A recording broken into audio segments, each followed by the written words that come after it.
Income tax department के द्वारा पिछले 30 दिनों में 1,97,00,000 रिटर्नें प्रोसेस की गई हैं। इस वीडियो में हम आपको दिखाएंगे कि रिटर्नें कैसे प्रोसेस की जा रही हैं, क्या हाई वैल्यू रिफंड वाली रिटर्नें प्रोसेस की जा रही हैं या नहीं, स्पेशल रेट की इनकम पे क्या रिबेट मिल रही है या नहीं, ये सभी हम आपको इस वीडियो में दिखाएंगे।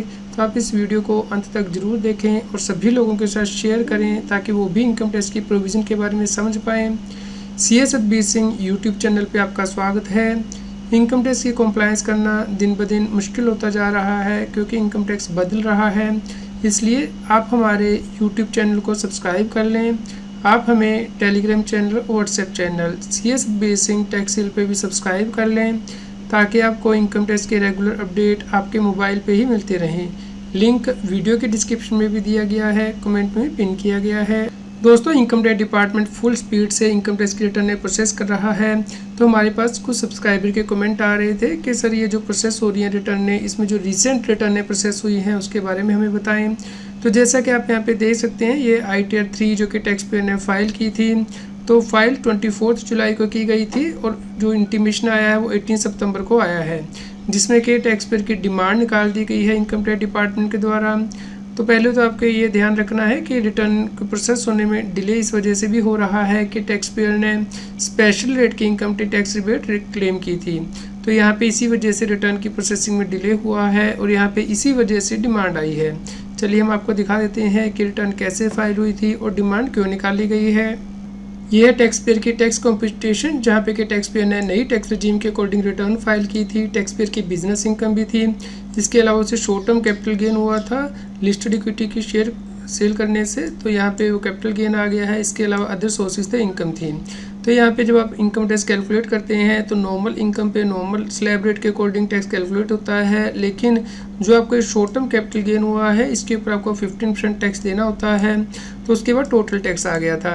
अब यहाँ पे टैक्स पेयर ने पूरे टैक्स में से टैक्स रिबेट क्लेम कर ली थी, क्योंकि टैक्स पेयर का कहना था कि यदि टोटल इनकम 7 लाख से कम है तो इनकम टैक्स में टैक्स रिबेट मिलती है, उसे कोई टैक्स नहीं पे करना होता है। तो इसके अकॉर्डिंग टैक्स पेयर ने स्पेशल रेट की इनकम में से भी टैक्स रिबेट क्लेम कर ली थी, लेकिन इनकम टैक्स डिपार्टमेंट ने इसे नहीं माना है।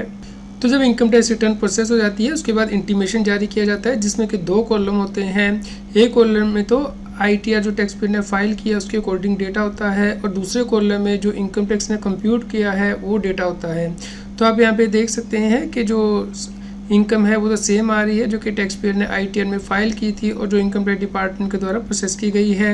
लेकिन आप यहाँ पे नीचे जाएंगे तो यहाँ पे बताया गया है कि जो स्पेशल रेट की इनकम है उसे आपको लेस करना है और उसके अकॉर्डिंग ही आपको टैक्स रिबेट दी जाएगी। तो यहाँ पे जो नॉर्मल रेट की इनकम है उसके ऊपर ही income tax department tax rebate दे रहा है 87A के अंतर्गत।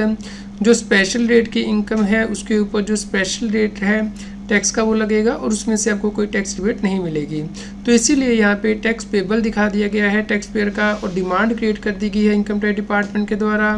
कुछ लोगों के द्वारा कहा जा रहा है कि इनकम टैक्स डिपार्टमेंट सिर्फ डिमांड वाली या नील वाली रिटर्न ही प्रोसेस कर रहा है। ऐसा नहीं है दोस्तों, ये रिफंड वाली रिटर्न भी प्रोसेस की जा रही है इनकम टैक्स डिपार्टमेंट के द्वारा। जैसे कि आप यहाँ पे देख सकते हैं 10 जुलाई 24 को टैक्स पेयर ने रिटर्न फाइल की थी और 2 सितंबर को प्रोसेस कर दी गई है, जिसमें कि टैक्स पेयर का 1,33,000 से ज़्यादा का रिफंड था जो कि उसे दे दिया गया है।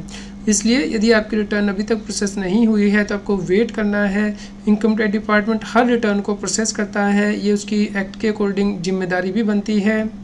दोस्तों, कुछ व्यक्तियों की रिटर्न इसलिए भी डिले हो रही है कि उन्होंने रिलीफ क्लेम किया है, जैसे कि यदि उन्हें एरियर मिलते हैं सैलरी के तो वो इनकम टैक्स में टैक्स रिलीफ क्लेम कर सकते हैं सेक्शन 89 के अंतर्गत। इसके लिए उन्हें इनकम टैक्स के पोर्टल पे पहले फॉर्म फाइल करना होता है, टैनी फॉर्म, और उसके बाद ही वो ये रिबेट अपने इनकम टैक्स रिटर्न में क्लेम कर सकते हैं। तो यहाँ पे देखिए टैक्स पेयर की जो टोटल इनकम है उसमें सैलरी इनकम भी थी, जिसपे कि उसे पुराने सालों के एरियर मिले थे, तो इसके ऊपर उसने टैक्स रिलीफ क्लेम की थी और इनकम टैक्स के पोर्टल पे जो फॉर्म है वो फिल कर दिया था।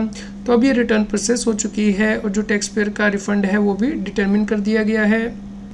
तो जैसा कि आप यहाँ पे देख पा रहे हैं, जो टोटल टैक्स लायबिलिटी है उसमें से TDS लेस हो गया है, टैक्स रिलीफ लेस हो गया, उसके बाद जो रिफंड बना है वो टैक्स पेयर को विद इंटरेस्ट दे दिया गया है, क्योंकि यदि आपका रिफंड 10% ऑफ टैक्स लायबिलिटी से ज़्यादा होता है तो उस केस में आपको इंटरेस्ट भी मिलता है। तो यहाँ पे इंटरेस्ट के साथ ही रिफंड दिया गया है। तो तो टैक्स पे नई रिटर्न 30 अगस्त 24 को फाइल की थी और 2 सितंबर 24 को इसे प्रोसेस भी कर दिया गया है इनकम टैक्स डिपार्टमेंट के द्वारा। तो यहाँ पे आप देखेंगे कि जो रिटर्न लेट फाइल की जा रही है, इवन के ड्यू डेट के बाद फाइल की जा रही है, उन्हें इनकम टैक्स डिपार्टमेंट के द्वारा 2 से 3 दिन में प्रोसेस किया जा रहा है। तो यहाँ पे आप एक और रिटर्न देख सकते हैं जो कि टैक्स पे ने 10 सितंबर 24 को फाइल की थी और जो कि 30 सितंबर 24 को प्रोसेस भी कर दी गई है। इस प्रकार जो रिटर्न ड्यू डेट के बाद फाइल की जा रही है, उन्हें इनकम टैक्स डिपार्टमेंट 2 से 3 दिन में प्रोसेस कर रहा है, जो कि सही नहीं है, क्योंकि जो व्यक्ति पहले रिटर्न फाइल कर रहे हैं उनकी रिटर्न पहले प्रोसेस होनी चाहिए। तो अभी भी रिटर्न ने जो अप्रैल या जून में फाइल की थी टैक्स पे ने, वो पेंडिंग है प्रोसेसिंग के लिए। इसलिए हम इनकम टैक्स डिपार्टमेंट से रिक्वेस्ट करते हैं कि FIFO मेथड अडॉप्ट करे, यानी कि जो व्यक्ति पहले रिटर्न फाइल कर रहे हैं उनकी रिटर्न पहले प्रोसेस होनी चाहिए। दोस्तों, इनकम टैक्स रिटर्न प्रोसेसिंग में कुछ और डिले हो सकता है, क्योंकि इनकम टैक्स डिपार्टमेंट की वेबसाइट अभी भी ठीक नहीं हुई है। जैसा कि आप यहाँ पे खुद देख सकते हैं कि इनकम टैक्स डिपार्टमेंट भी एडमिट कर रहा है कि जो सर्टन सर्विसेज है वो इंटरमीडिएटली अनअवेलेबल हैं टेक्निकल इशू की वजह से। तो जल्द ही इन सर्विस को रिस्टोर किया जाएगा। तो बहुत से टैक्स पेयर को इसकी वजह से इनकन्वीनियंस भी हो रही है, वो इनकम टैक्स की वेबसाइट पर लॉगिन नहीं कर पा रहे हैं, टैक्स ऑडिट रिपोर्ट भी अपलोड नहीं कर पा रहे हैं। तो इस प्रकार कुछ दिन और लग सकते हैं ITR को प्रोसेस होने में। दोस्तों, ITR प्रोसेसिंग स्पीड पकड़ चुकी है, जैसा कि आप यहाँ पे देख सकते हैं कि 19 सितंबर तक कि 6,91,00,000 से ज़्यादा रिटर्नें प्रोसेस हो चुकी हैं। आप यहाँ पे देख सकते हैं कि डेली कितनी रिटर्नें प्रोसेस हो रही हैं, और पिछले 30 दिनों में आप पाएंगे कि 1,97,00,000 रिटर्नें प्रोसेस हो चुकी हैं। तो इस हिसाब से हर रोज़ 6,58,000 रिटर्नें प्रोसेस की गई हैं। जो रिटर्न अभी वेरीफाई हुई है वो 7,47,00,000 है। इस प्रकार से 55 लाख के आसपास रिटर्न ही पेंडिंग है प्रोसेसिंग के लिए, जिससे कि 8 से 9 दिन लग सकते हैं प्रोसेस होने में। तो अभी तक 7,60,00,000 रिटर्नें फाइल हुई है, जिसमें से कि 7,47,00,000 रिटर्न ही वेरीफाई हुई हैं। यहाँ पे आपको ध्यान रखना है कि रिटर्न को फाइल करने के 30 दिन के अंदर आपको रिटर्न वेरीफाई करनी होती है। यदि आप ऐसा नहीं करते हैं तो ये माना जाता है कि जिस दिन आपने रिटर्न को वेरीफाई किया है उसी दिन फाइल हुई है। तो इस केस में जो लेट फीस है वो लग सकती है, या फिर जो ओल्ड रजीम आपने क्लेम किया ITR में वो आपको नहीं मिलेगी, क्योंकि यदि आप ड्यू डेट के बाद ITR को वेरीफाई करते हैं तो आपको नई स्कीम के अकॉर्डिंग ही इनकम टैक्स पे करना होता है। इसलिए आपको इस बात का ध्यान रखना है कि ITR विद इन टाइम आप वेरीफाई कर दें। तो यहाँ पे 93% रिटर्न ऑलमोस्ट प्रोसेस हो चुकी हैं और सिर्फ 7% रिटर्न ही पेंडिंग है प्रोसेसिंग के लिए। दोस्तों, बहुत से लोगों की इनकम टैक्स रिटर्न प्रोसेस तो हो चुकी है, लेकिन उनका रिफंड नहीं आया है, क्योंकि उनका बैंक अकाउंट वैलिडेटर नहीं था, या फिर उनका जो नेम है पैन में वो मैच नहीं कर रहा बैंक अकाउंट से। तो इस केस में उन्हें अपने बैंक को दोबारा से वैलिडेट करना है इनकम टैक्स के पोर्टल पे, उसके बाद उन्हें रिफंड दिया जाता है। नॉर्मली ITR के प्रोसेस हो जाने के बाद 15 दिन के बाद ही इनकम टैक्स का रिफंड आपको मिलता है। तो इसलिए आपको वेट करना होगा। तो क्या आपकी ITR प्रोसेस हो चुकी है, इसके बारे में हमें कमेंट करके ज़रूर बताएं। कृपया लाइक करें और शेयर करें, ताकि सभी लोगों तक ये जानकारी पहुंच पाए और वो इनकम टैक्स की कंप्लायंस कर पाएँ। इनकम टैक्स की और अधिक जानकारी के लिए आप CS सर्विसिंग यूट्यूब चैनल पे जाके प्लेलिस्ट में जाके टॉपिक वाइज प्लेलिस्ट देख सकते हैं कि इनकम टैक्स में कौन से नए बदलाव हो रहे हैं, जैसे कि इनकम टैक्स अपडेट के अंतर्गत या फिर डायरेक्ट टैक्स कोड के अंतर्गत। रेगुलर टैक्स अपडेट के लिए इस चैनल को सब्सक्राइब करें। आप हमें टेलीग्राम ऐप CS सर्विसिंग टैक्सिल पे ज्वाइन कर सकते हैं, ताकि आप GST और इनकम टैक्स के रेगुलर अपडेट अपने मोबाइल पर ही प्राप्त कर सकें।